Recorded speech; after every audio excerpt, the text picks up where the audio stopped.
మీలో నాలో చాలామంది వల్లిస్తూనే ఉంటాము. మాటికి ఏ ఇష్యూ వచ్చినా లైఫ్లో గబాలను ఒక వచనం తీసి పడేస్తాం.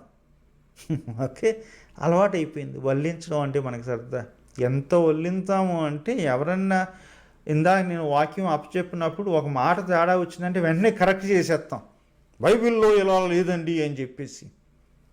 ఎస్, ఎంత వల్లింతామంటే ప్రార్థన చేసినప్పుడు దేవుడికే వాక్యాన్ని నేర్పిస్తాము. ప్రభువా యెషయా గ్రంథం 1వ అధ్యాయంలో ఇది అన్నావు, కీర్తన 139లో ఇది అన్నావు అంటే ప్రభువు మీరు మనం ప్రార్థన చేస్తున్నప్పుడు బైబిల్ పక్కన పెట్టుకుని మన దగ్గర వాక్యాలు నేర్చుకోవాలి అన్న లెవెల్లో మనం నేర్పించేస్తుంటాము పబ్లిక్గానే. మరి ముఖ్యంగా ఎవరితో మాట్లాడినప్పుడు మనం మామూలుగా మాట్లాడడం, వాక్యాలతో వాదించుంటాం.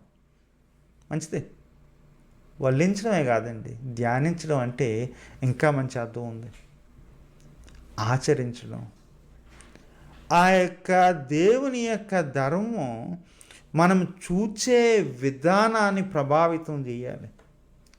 ఎలాగంటే ధర్మం కళ్ళుతో చూస్తున్నామంటే దేవుని యొక్క కళ్ళుతో చూచేవాళ్ళుగా ఉండాలి.